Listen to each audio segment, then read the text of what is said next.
নমস্কাৰ বন্ধু বান্ধৱীসকল, নিশ্চয় আপোনালোক ভালে আছে। ভক্তি দৰ্শন অসম চেনেললৈ পুনৰবাৰ স্বাগতম জনাই আজি আপোনালোকৰ মাজলৈ মই বৃন্দাবনী বস্ত্ৰৰ বিষয়ে এটা ভিডিঅ' বনাই লৈ আহিছোঁ। যদি ভিডিঅ'টো ভাল পায় তেতিয়াহ'লে লাইক, শ্বেয়াৰ আৰু কমেণ্ট কৰি দিব আৰু চেনেলটো ছাবস্ক্ৰাইব কৰিবলৈ নাপাহৰিব। এনেকুৱা নতুন নতুন ভিডিঅ' পাই থাকিবলৈ প্ৰথমতে চেনেলটো ছাবস্ক্ৰাইব কৰি ল'ব।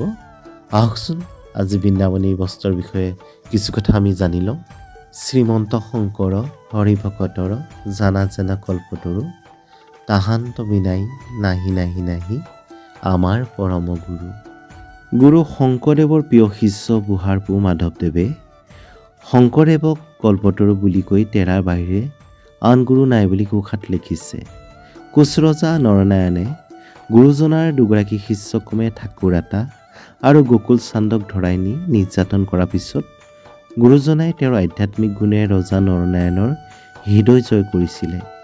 চিলাৰায়ে গুৰুজনাত শৰণ লোৱাৰ পাছত গুৰুজনাৰ মহত্ব বুজিবলৈ সক্ষম হয়।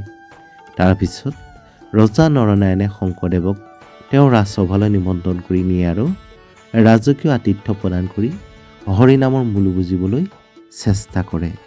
দ্বিতীয়বাৰ কোচবিহাৰলৈ যাওঁতে শংকৰদেৱৰ পৰা শ্ৰীকৃষ্ণই বৃন্দাবনত কৰা খেলসমূহ আৰু ঘটনাৱলীৰ কথা শুনি সেইবোৰ উচ্চ চকুৰে দেখাৰ হাবিয়াস জন্মে মহাৰাজ নৰনাৰায়ণৰ। সেয়েহে তেওঁ নিজৰ মনোভাৱ গুৰুজনাৰ আগত প্ৰকাশ কৰে আৰু বৃন্দাবনৰ সমস্ত চিত্ৰ সন্মিলিত বস্তু এখন পাই তেখেতক দেখুৱাবলৈ অনুৰোধ কৰে। নৰনাৰায়ণৰ কৃষ্ণপ্ৰেম দেখি গুৰুজনা আপ্লুত হয় আৰু অতীজৰে পৰা মনত পুহি ৰখা সপোন সাৰ্থক কৰা মানসেৰে বৰপেটালৈ ঘূৰি আহে। বৰপেটালৈ আহি গুৰুজনাই শ্ৰীকৃষ্ণৰ জন্মৰ পৰা কংসবধলৈকে সমস্ত ঘটনাৰ আজিৰ চিত্ৰ প্ৰস্তুত কৰে।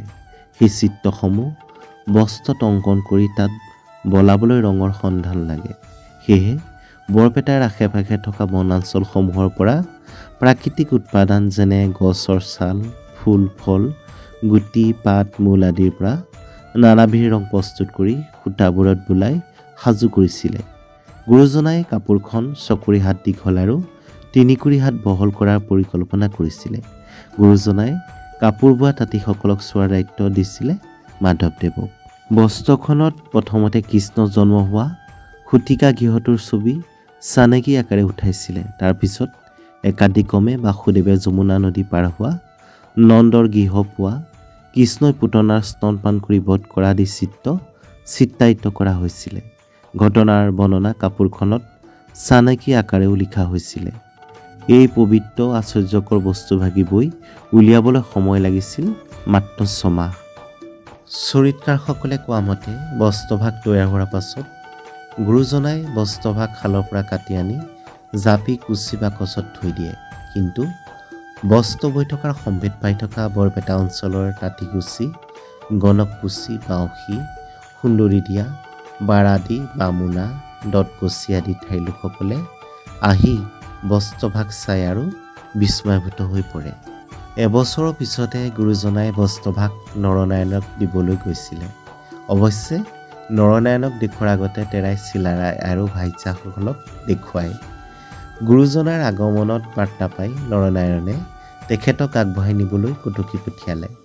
নৰনাৰায়ণে গুৰুজনাই নিয়া বস্ত্ৰভাগি চাবলৈ উদ্গ্ৰীৱ হৈ উঠিলে। ৰাজ আজ্ঞা পাই গুৰুজনাই উলিয়াই দেখুৱালে।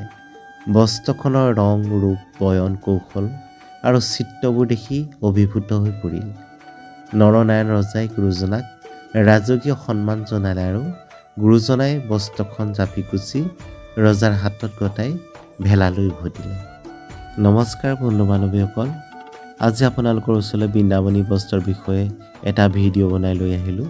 যদি ভিডিঅ'টো ভাল পায় তেতিয়াহ'লে লাইক, শ্বেয়াৰ, কমেণ্ট কৰি দিব আৰু এনেকুৱা নতুন ভিডিঅ' লৈ আপোনালোকৰ সন্মুখলৈ মই পুনৰ অহাৰ প্ৰতিশ্ৰুতিৰে আজি আপোনালোকৰ পৰা মই বিদায় লৈছোঁ।